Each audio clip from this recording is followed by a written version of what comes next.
Welcome to this session of Introduction to Computational Problem Solving. So let's recall what we have done in our previous session.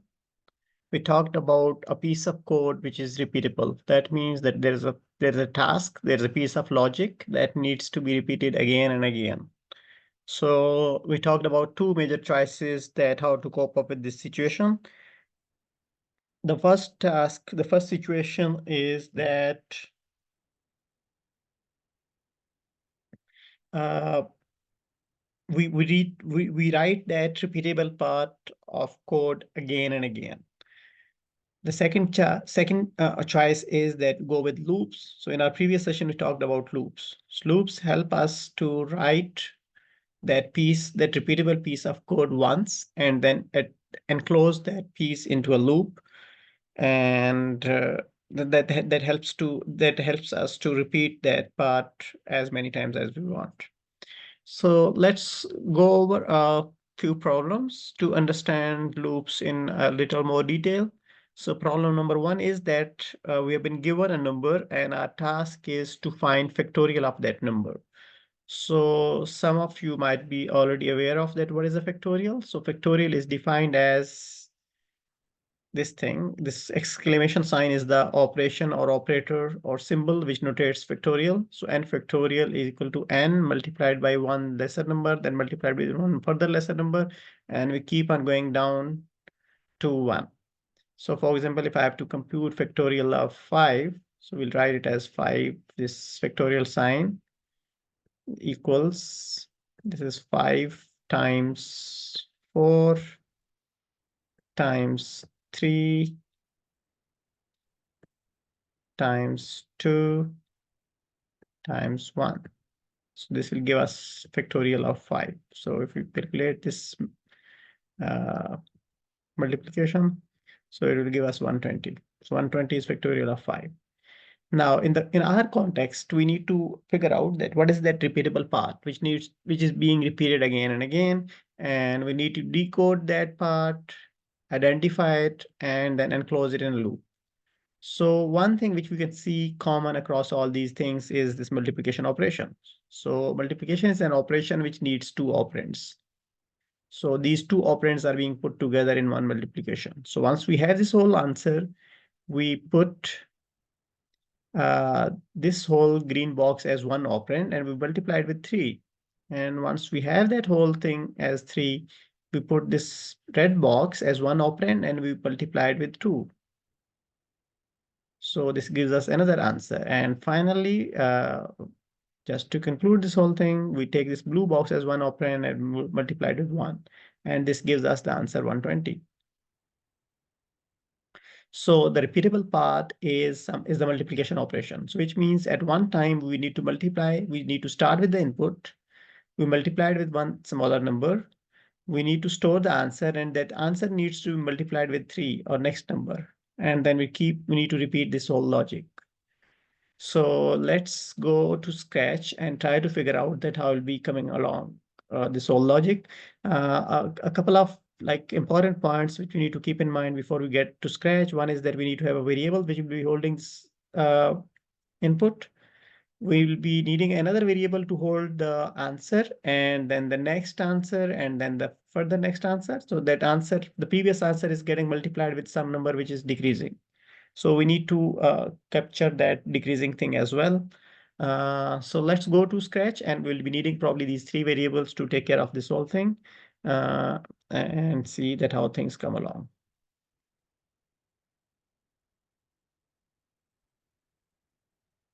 Okay, so let's start with our controlling component, which is when flag is clicked.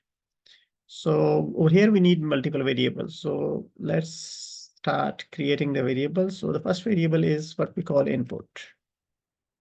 We'll need a variable input.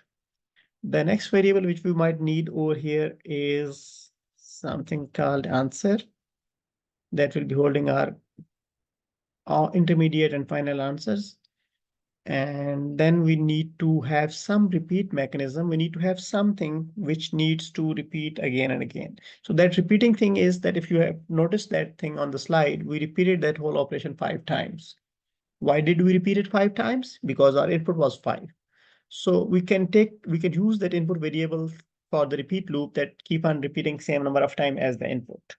But for the multiplication purpose, we need to have a copy of input, which will keep on multiplying itself with the answer to go further down to 1.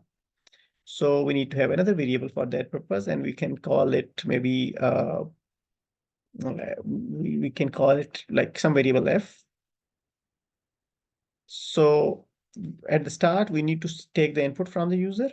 So our input variable needs to be set by the user. So in our case, in our first example, as we saw manually, that was 5. We need to make a copy of that input in f, so f is set to input. We also need to set answer to something at the start, because answer has to do some repeated multiplication. So it has to be set to 1, because anything multiplied with 1 will remain same. If we keep it 0, it will also keep on making our final answer 0. So we need to be careful about that thing. So let's bring in this repeat block over here. So we need to repeat this thing input times. And each time we repeat this thing, we need to make some changes to our answer. So answer has to be answer multiplied by f. So for that purpose, in operations, we go to multiplication. We bring in that multiplication operation here. And within multiplication, we need to plug in both of the variables. That answer needs to be multiplied. Answer needs to be multiplied with f. And then this whole green answer needs to go to answer. So answer will keep on updating itself. But as we move along, we need to change something.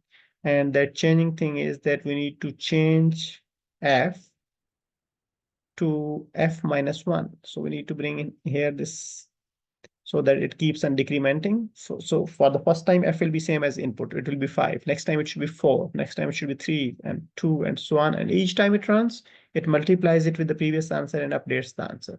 So we write here set f to f minus 1. And we are almost there. So the final answer, we use say, and we check if we could see the final correct answer in our answer variable. So we ask the sprite to say it. So if we, for input 5, if we run this program, so it is same something which is very weird, which is 15,15120. So which means that there is some mess up which we have done over here in this logic. Now your first task is to pause the video and identify that what went wrong. What is the kind of thing, what is the blunder which we have committed over here, so that we can address that and then move forward. So I'm pausing for a while. You should pause, identify it yourself, do some work on the paper, and once you are done, then you can resume the video. So I hope you would have figured out. So some blunder which I made over here was that I asked it that set f to f minus 1, which means I'm essentially adding 1 into f and moving it forward instead of coming back. So we need to change it by -1. That's why that's what it should look like, set f to f minus 1. And now if we try it, we are able to see the answer 120. So that is the factorial of 5, which we have just figured out. So if I write here factorial of 7, so it gives me this answer, right? If I see here factorial of 6, you can manually calculate the answers and verify them.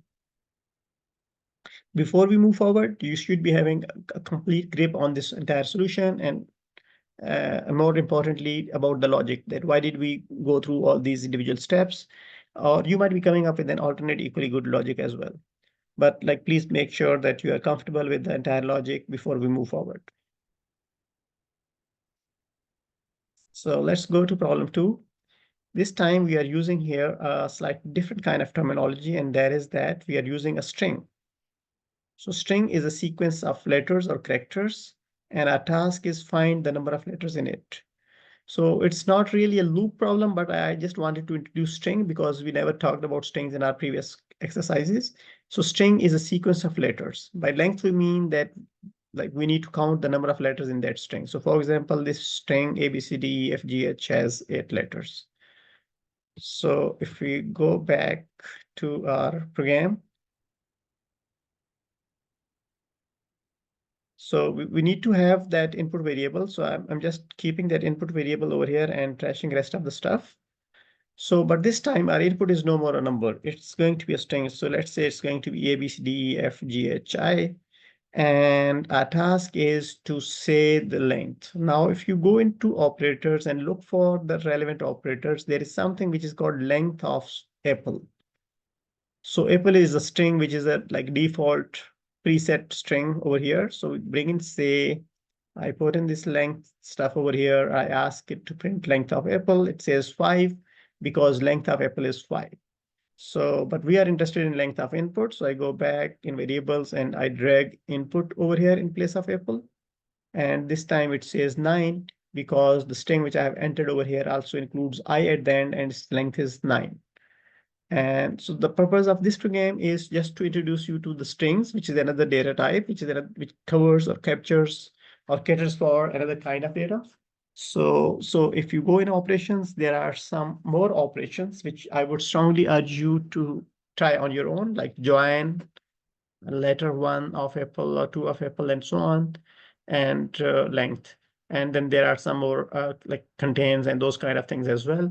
So try to play with them and try to make sense out of them.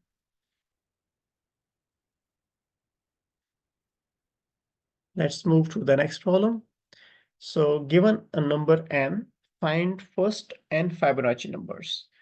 So Fibonacci series is a series in mathematics, and that says that the first 2 Fibonacci numbers are 1 and 1. And the next Fibonacci number is sum of those 2 numbers. So 1 and 1 are added and we get the next Fibonacci number. So in order to get that for the next Fibonacci number, what we do is that we add the previous 2 Fibonacci numbers. So in this case, 1 and 2 are added and we get 3.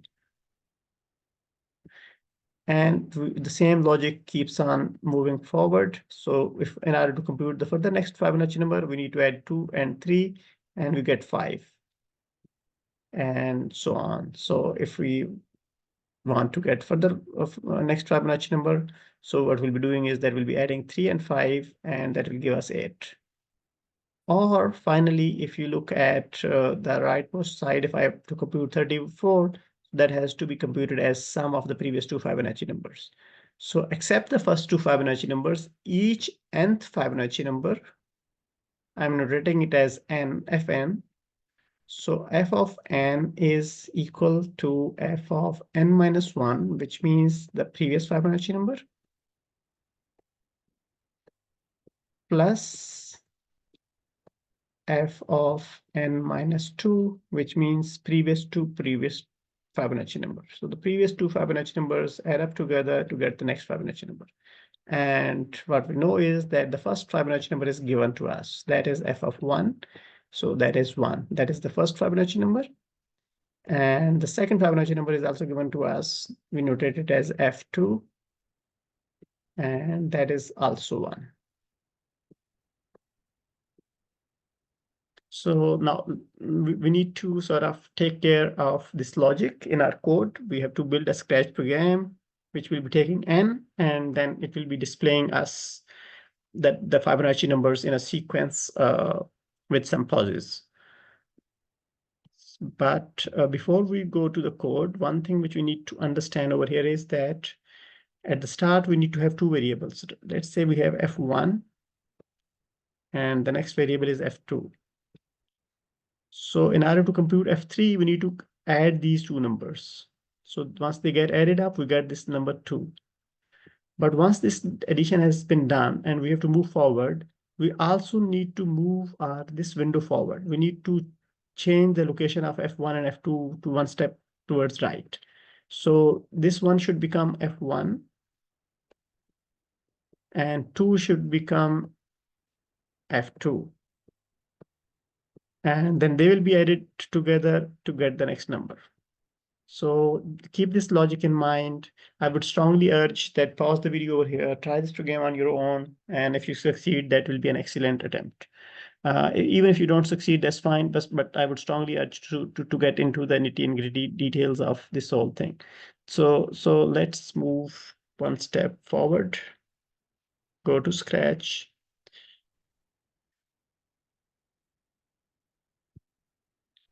So I still need the variable input, but this time this is going to be n, the limit that how many Fibonacci numbers I need to have. So for example, I need to go up till 6th Fibonacci number. And as we've discussed manually over there, we need to have 2 more variables, or maybe 3 more variables. So one of them is called F1, first Fibonacci number. Other one is called F2, the second Fibonacci number. And at the start, after taking the input, what I do is that I set both of them to 1, because we know in mathematics that the first 2 Fibonacci numbers are 1 and 1. So F1 is set to 1 and F2 is set to 1.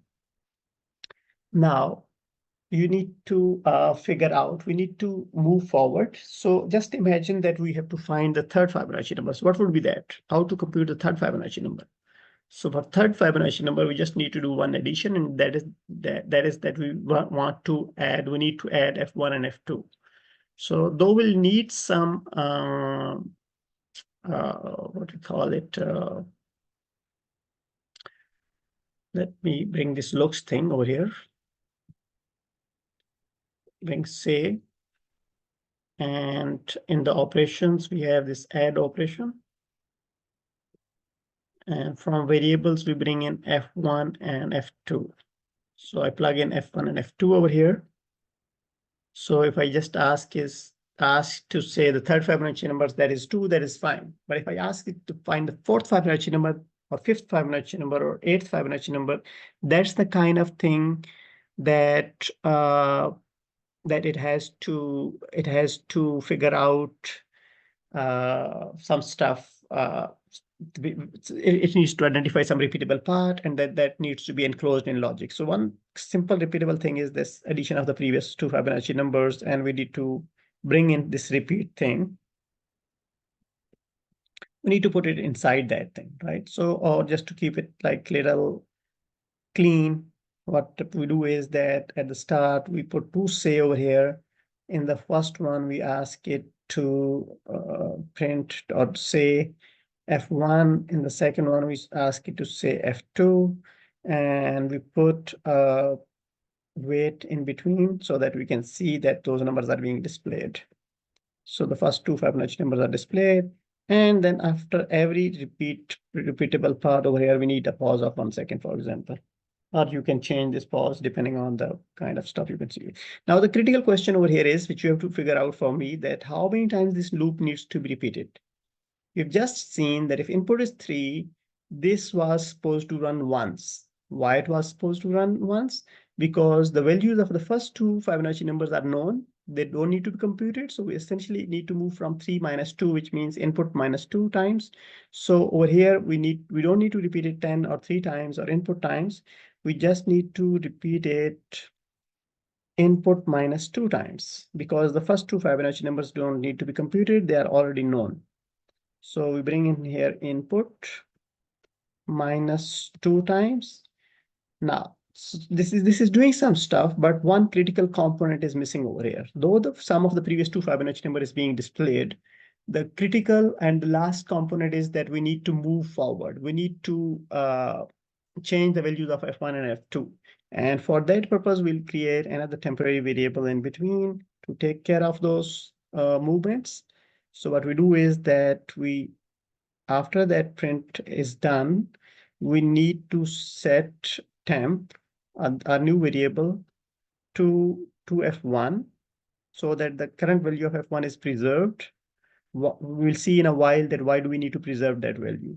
Once done, we ask F1 to replace itself with F2 because its previous value has been preserved in temp.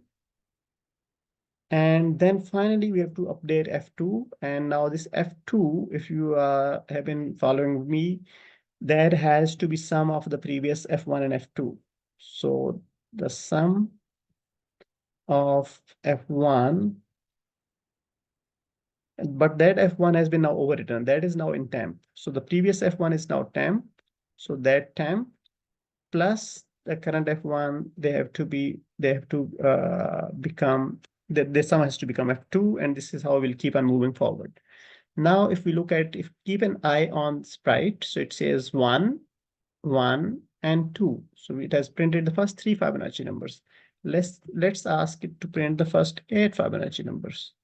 So it prints 1, 1, 2, 3, 5, 8, 13, 21. Right? So you can play with it and understand the logic. If not understood, pause the video, rewind the video.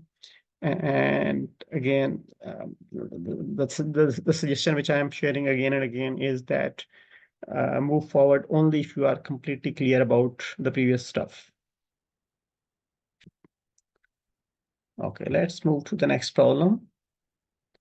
So we have to find all prime numbers between A and B. We have to find all numbers between A and B that are prime, which means that this time our inputs are going to be 2 numbers. We call them A and B.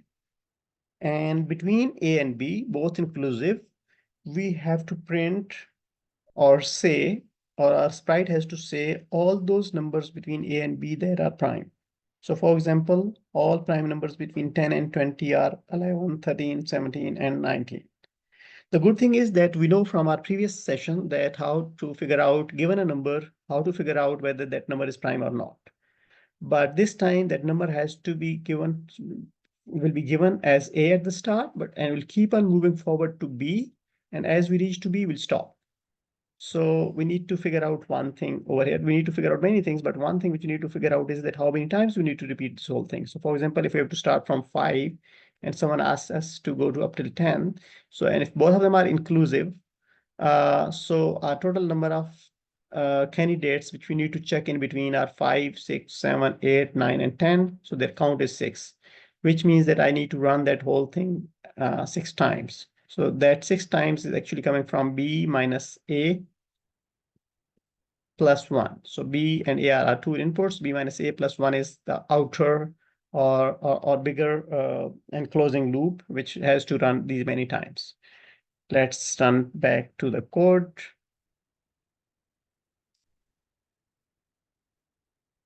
So I'm trashing all the variables and renaming them for the purpose of our current logic.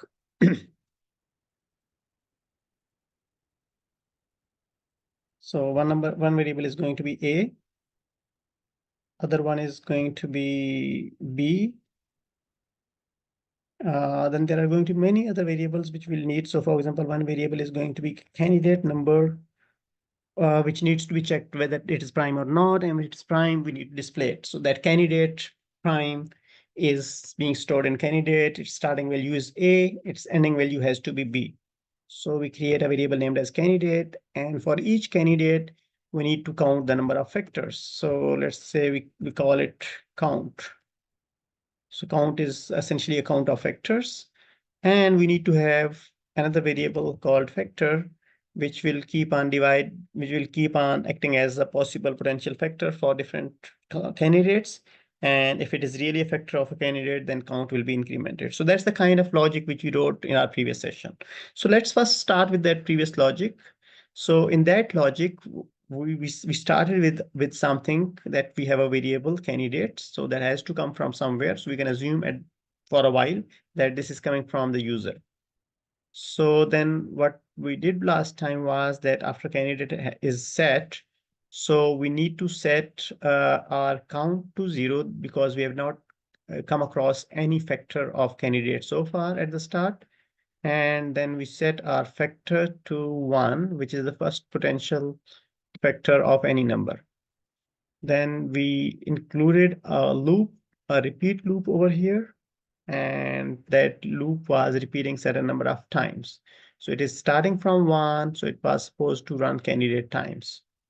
So this is the kind of logic which we did in our previous session. I hope you are able to cope up with this, but not, then please like do this whole thing at a slower pace, on your own pace, and try to also do on paper in parallel, so that you are really able to capture the essence of that whole thing which we are talking about.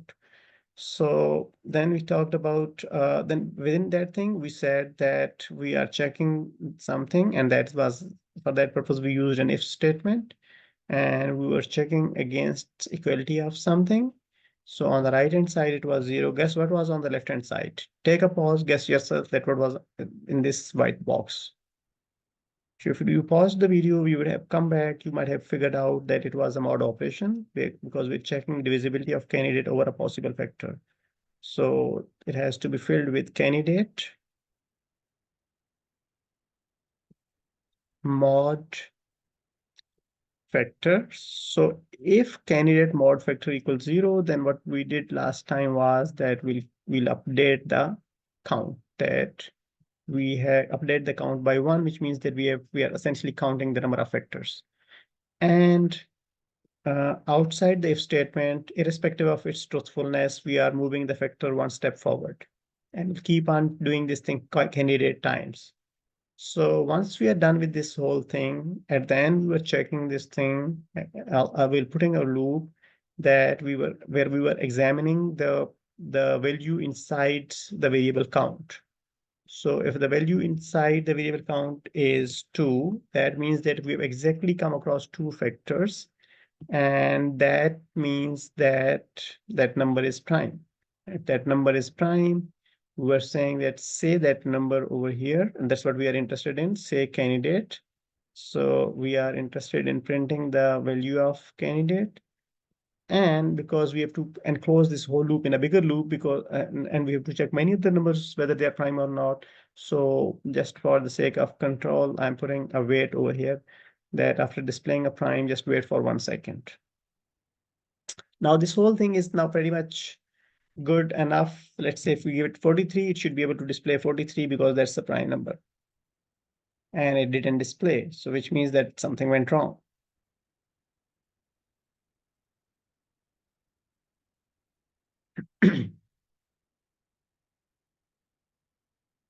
So we set the candidate to 43. And oh, why didn't? Because we didn't put it with flag. So now it says 43. But if we give it some other thing which is not prime, then it won't be displaying anything because we didn't ask for the else part. So it didn't display anything in that case. So what we need to do is that we need to disconnect it with flag. And our task was, the original task was that we were given 2 inputs. One was A, other one was B. So these are going to be given by the user. So for example, user gives us an input 10 and inputs us 30. And the task is to display all prime numbers between 10 and 30. So this task, which we have just figured out over here from our previous session, this is just capable to figure out whether one given candidate is what is prime or not. So what we do is that at the start, we put over here that we set the value of candidate to the value of A because that's our starting point. Manually, we figured out that we need to have a repeat loop, which needs to repeat certain number of times.